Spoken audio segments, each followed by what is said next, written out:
Olá pessoal, eu sou Dorival Machado, trabalho há 30 anos com cobrança e negociação de dívidas, com palestras, treinamentos, mentoria, consultorias sobre esse assunto. E eu gravei esse vídeo para a gente conversar sobre medidas preventivas. Quando a gente fala em cobrança e negociação de dívidas, a gente pressupõe o que? Já houve um vencimento, e aí vai se cobrar um título, vai se cobrar uma parcela, vai se cobrar uma mensalidade vencida. Isso é verdadeiro. Agora, o que a sua empresa pode fazer previamente para minimizar esse risco de ter que cobrar o atrasado depois, de ter que botar esforço, de ter que botar uma equipe para cobrar, para ligar, sei lá, para usar uma série de tentativas aí de contato com o inadimplente, digamos assim. Então a primeira coisa, eu elenquei 12 fatores, né, ou 12 sugestões que você pode pensar se elas podem ser aplicadas do jeito que eu comentei, ou se você precisa de uma variação, uma adequação, fazer uma melhoria e de repente fazer um ajuste e ela poder ser aplicada na sua empresa.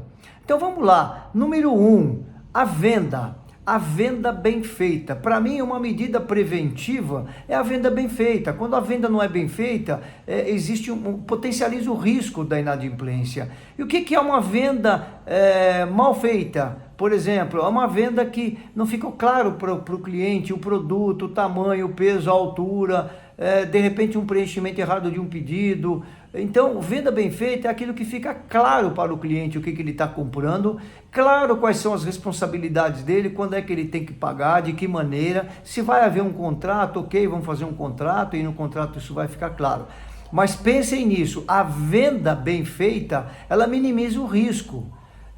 As empresas precisam atingir suas metas, né? Então o departamento comercial é muito cobrado pelo atingimento de metas e de repente o que acontece? O financeiro muitas vezes ele segura porque ele precisa avaliar o risco e aí tem aquele teretetê entre comercial e financeiro. Eu sempre brinco e falo o seguinte, eles se dão muito bem desde que sejam distantes, um departamento distante do outro. Os dois, na verdade, estão fazendo o seu papel. Um que é de vender e o outro é receber a saúde financeira do negócio. Então pensem nisso, a venda bem feita minimiza o risco. Uma segunda medida, uma segunda sugestão é um cadastro bem elaborado. Normalmente o que acontece? Se faz um cadastro, de repente, na primeira venda, na hora da venda, e depois se vai atualizar esse cadastro, é muito provável quando o cliente faz uma compra fora do padrão, fora do perfil de compra dele, e aí vai se atualizar o cadastro para poder se checar informações. Na verdade, o cadastro deveria ser atualizado frequentemente, e não só quando há aí uma compra diferenciada que foge do perfil de compra do cliente. Mas como fazer isso? Eu costumo dizer o seguinte, a mudança só acontece de duas formas, ou ela é por adesão ou ela é por imposição. Então eu posso tentar fazer com que outros departamentos que também falam com o cliente, que a cada vez que ele fale com o cliente, ele atualize um dado cadastral. Ele não precisa atualizar o cadastro inteiro, mas ele atualiza um e-mail, ele atualiza mudou a pessoa responsável pelo pagamento? Não mudou. Mudou sim, então agora o José dos Santos, tá bom, vamos atualizar o José dos Santos. Mudou algum endereço, mudou algum e-mail? Então, essa é uma forma de buscar a adesão das pessoas para um problema que teoricamente não é dela, é da área de cadastro ou até da área de cobrança e na área de contas a receber. Mas se a gente conseguir essa adesão, isso facilita. Não conseguimos, tentamos a adesão e os setores acham que o problema é nosso. O problema é da empresa, não é um problema nosso. Então, o que acontece? Algumas empresas que eu conheço, elas partiram para a imposição. O que é a imposição? Elas colocam travas nos sistemas, onde o sistema só vai evoluir nas suas telas se for feita uma atualização de cadastral. Algum dado que está lá aberto tem que ser atualizado. Aí o cara clicou para abrir o sistema, atualize informações cadastrais. Aí ele vai lá e pergunta, por exemplo, se um telefone houve alteração. Quando ele clica, o que acontece? Ele automaticamente deixa o rastro, deixa o histórico. Aquela pessoa que logou, naquele momento fez essa alteração, ou nenhuma alteração, só fez a confirmação, mas ele foi lá e clicou naquele item. Então, se ele não fizer isso, o sistema não anda. É o que eu falo, aí já é a imposição. Não é a melhor das opções, não, mas eu conheço várias empresas que fazem e que fizeram dessa maneira, né?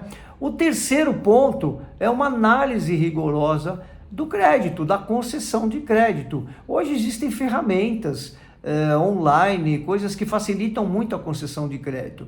É só muito importante considerar o seguinte: a empresa precisa vender e às vezes naquela ansiedade por atingimento de meta se passa por cima de coisas que não poderiam passar.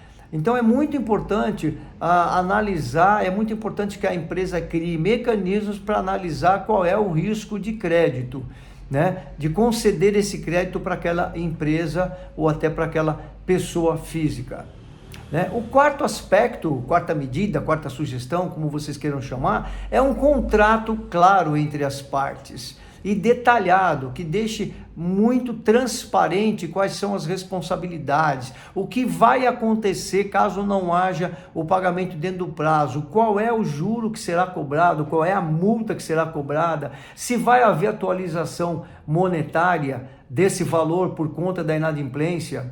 Eu conheço empresas que fazem o seguinte: além da assinatura do contrato, na hora da venda, elas criaram um chamado, algumas chamam de formulário de ciência ou declaração de ciência, alguma coisa nesse sentido, onde é feito o quê? Um copia e cola daquela cláusula da inadimplência que já está no contrato, que ele já assinou, e é colocada, trazida para essa declaração de ciência.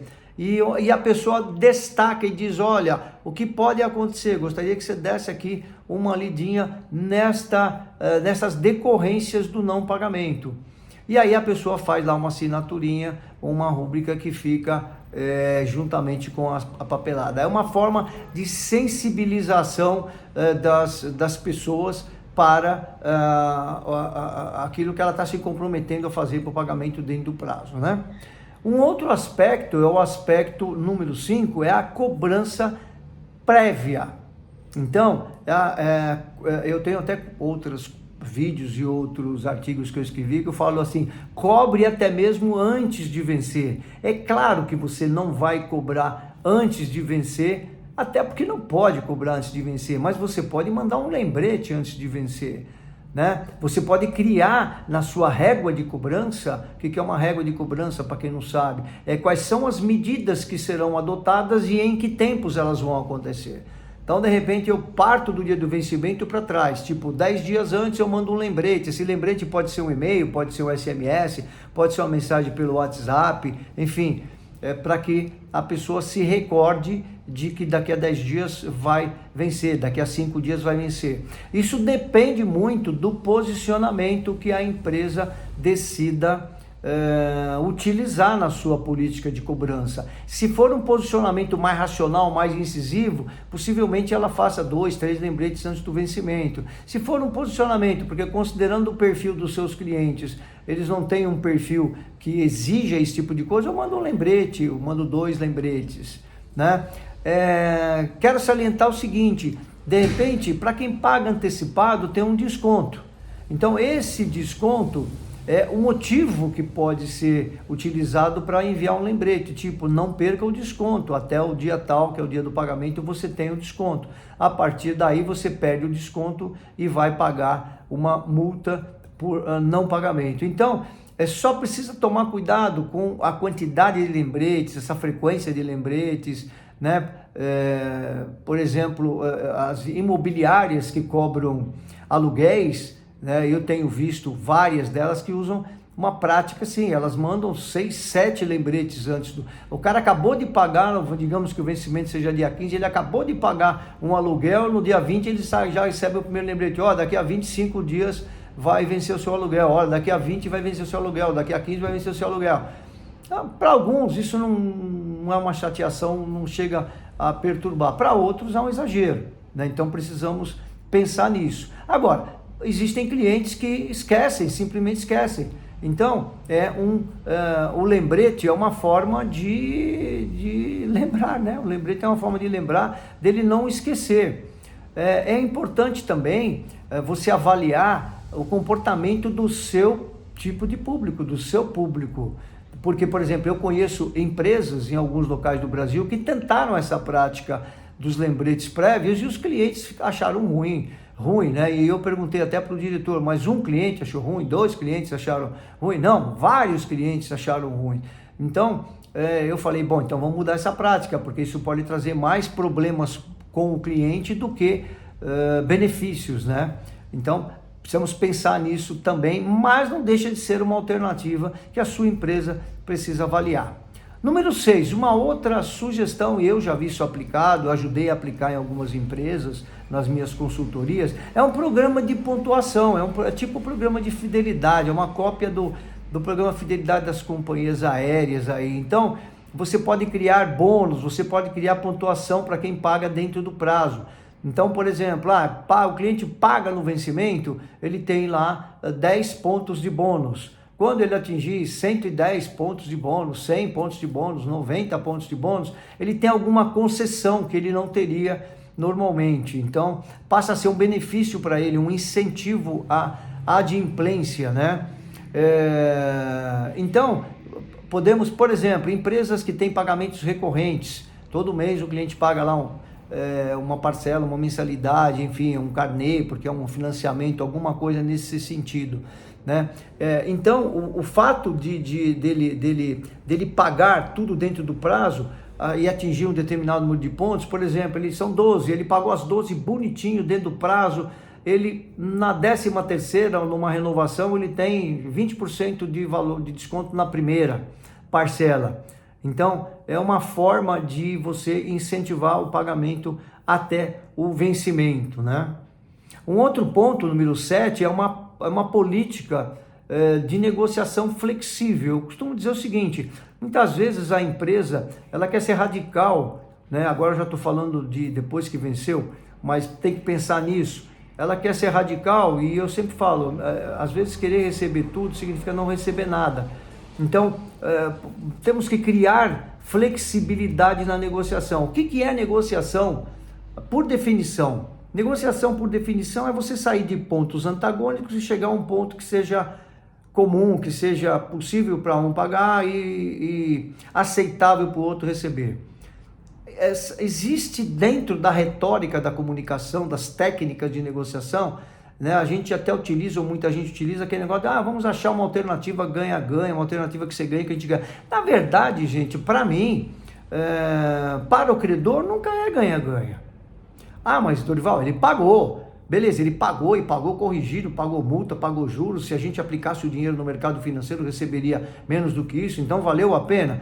Valeu a pena, mas imagine o seguinte, imagine que você tenha um volume de clientes que tal que eles multipliquem essa forma de pensar. Como é que a sua empresa vai pagar a folha de pagamento lá no dia 5 se ela não recebeu? Como é que ela vai pagar os seus impostos? Como é que ela vai pagar as suas despesas? Como é que ela vai fazer os seus investimentos?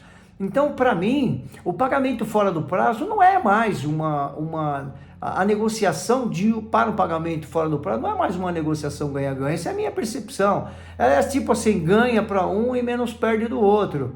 Mas a gente utiliza, e eu até falo nas minhas mentorias, nos meus cursos e tal, não, até vale a pena utilizar, mas que fique claro na nossa cabeça que não é uma boa alternativa para a empresa. Por isso que eu estou falando aqui das medidas preventivas. O bom é pagar antes, não é pagar depois corrigido, né? Beleza? Então, esse é o número 7. O número 8 é monitoramento contínuo do comportamento do pagamento do cliente. Então, o que eu costumo dizer? Digamos que você não tenha braço, não tenha condição, não dá para poder fazer esses lembretes previamente para todos os que atrasam e tal. E aí, o que você pode fazer? Você pode acompanhar os pagamentos. Opa, esse cara sempre pagou em dia, de repente ele pagou... ele deixou de pagar, não significa que ele não vai pagar, talvez ele vá pagar daqui a alguns dias, mas cabe para essa pessoa, seja física ou seja jurídica, um sinal de alerta lá, um tiquezinho vermelho, ou seja, vamos acompanhar esse cara, porque ele pode, sabe gente, eu costumo falar o seguinte, todo inadimplente, seja que perfil que ele tenha, um dia ele foi um eventual, um dia eventualmente ele deixou de pagar. Então ele deixou de pagar e dependendo da forma como ele foi tratado, por você ou pela pelo posicionamento da sua empresa, ele achou interessante isso e daqui a pouco ele repete. Então, tudo aquilo que você faz, eu costumo falar isso, tudo que você faz tem que ser monitorado, tem que ser acompanhado e medido. Tudo que você faz em cobrança não pode ser entendido como uma prática regular. Sim, foi uma concessão para aquele momento. Sabe, uma negociação, um acordo, ele é momentâneo. O relacionamento permanece, mas o acordo é momentâneo. Então precisa tomar cuidado para não criar os monstrinhos. Tudo aquilo que a gente concede para alguém tem que ficar claro que é para aquele momento. Que se ele repetir esse comportamento, pode ser que a gente não consiga fazer a mesma coisa daqui a pouco. Sabe, isso tem que ser previsto, né? Então monitorar o pagamento, o comportamento de pagamento é uma medida preventiva, né? Número 9, educação financeira do seu cliente. Eu conheço várias empresas que colocam nos seus sites, que colocam no seu material na internet, tutoriais explicando e até dando aulinhas de como é que a pessoa pode, dentro da sua planilha de orçamento e de pagamentos que ele tem mensal, o que ele tem que priorizar, como priorizar. Isso é educação financeira mesmo. Alguns clientes se interessam, outros não, mas não deixa de ser uma medida. Temos que pensar nesse aspecto, né? Educar, porque o processo de cobrança, ele é um processo educativo do cliente. Tudo aquilo que você faz, tudo aquilo que você... a forma como você cobra, como a sua política de cobrança está estabelecida, a sua régua de cobrança está estabelecida, é uma forma de educar o seu cliente. Então você vai repetindo o comportamento da sua empresa, vai educando o cliente, né? Número 10, uma outra opção para vocês analisarem são diversas opções de pagamento. Então, eu costumo dizer o seguinte: nós temos que criar facilidades para quem quer pagar e temos que criar dificuldades para quem não quer pagar, né? Então é assim, tratar diferente os diferentes. Quem são os diferentes? São os, digamos que eu tenho uma inadimplência de 5%, de 4%, significa que 96% pagaram. Então, eu tenho que tratar diferente quem? Os 4% que não pagaram. Porque os 96% fizeram a roda rodar, né? É o que eu digo, esses caras a gente precisa pensar em incentivos à adimplência. Porque esses caras foram responsáveis pela empresa estar sobrevivendo, né? Então, quando você cria opções, ele pode pagar no Pix, pode pagar no boleto, pode pagar no cartão de débito, no cartão de crédito, enfim, no recorrente, alguma coisa nesse sentido, são alternativas para ele, facilidades para quem quer pagar. Outra coisa também são várias datas de pagamento, né? Principalmente para quem cobra pessoa física, né? Para quem cobra pessoa física, diversas alternativas de data ajudam, porque às vezes o cara recebe fora daquela data que é o vencimento da dívida. Agora, só precisa tomar cuidado, porque eu costumo orientar o seguinte: deixa isso na manga, né? Porque se você abre a opção para a pessoa quando compra ou quando faz lá, assina o contrato, quando você quer pagar? Nós temos 5, 10, 15, 20, 25 e 30, e um monte de gente pede no dia 20 e no dia 25, como é que você paga os seus impostos, como é que você paga a sua folha de pagamento, enfim. Só tem uma resposta para isso: a gente tem dinheiro. Se a sua empresa tem dinheiro, então esquece. Não tem problema nenhum de deixar ele escolher 5, 10, 15, 20, 25 ou 30. Mas não é o caso da maioria. Então, se a gente precisa de fluxo de caixa, a gente tem que pensar nisso. Diversas datas de pagamento são opções, mas precisa tomar cuidado para não concentrar. Por isso que eu digo segurar na manga, gerenciar um caso ou outro, que isso pode vir ajudar o cliente, né? O ponto número 11 da nossa sugestão é comunicação proativa. O que é comunicação proativa e frequente de problemas de pagamento com o cliente? É aquilo que faz o banco. Você tem o banco, o seu cartão de crédito. O que você tem um determinado hábito, um determinado perfil de consumo do cartão. Quando você sai do perfil, o que acontece? Às vezes o cartão bloqueia e te pede para entrar em contato. Quando você faz um saque no banco, ele está fora do seu perfil, o gerente te liga para saber se tal, te liga, ou você quer fazer uma transferência acima do valor, o banco bloqueia, ou ele pede para você entrar em contato e desbloquear. E isso é uma comunicação que, ó, tipo assim, é mostrar para o seu cliente que você está monitorando, que você está de olho, que você está conhecendo seus hábitos de consumo, né? Então, isso é legal. A comunicação proativa, ela reforça o relacionamento positivo com o cliente. E para finalizar, uma política clara das consequências do não pagamento. Tem que ficar muito claro. Eu vou voltar a reforçar na hora da venda o que vai acontecer se não pagar dentro do prazo, o que pode acontecer, se a gente vai trabalhar com protesto, se a gente vai trabalhar com área jurídica, se a gente vai trabalhar com suspensão do fornecimento de repente do produto, qual é a penalidade, qual é o conjunto de penalidades que vai acontecer caso não haja o pagamento, ok? Então, gente, eu falei aqui de 12 possibilidades para ajudar a sua empresa a criar práticas prévias no combate aos atrasos que podem gerar inadimplência. Ah, você pode aplicar todas elas? Não sei, de repente pode. De repente você pode aplicar parte delas com adequações para o seu mercado, para o seu tipo de serviço. Então pense nisso e acompanhe os nossos vídeos, que a gente está sempre postando novos conteúdos. Tá bom? Sou Dorival Machado e trabalho com cobrança e negociação de dívidas há 30 anos com treinamentos, cursos, palestras e mentorias. Até o próximo vídeo.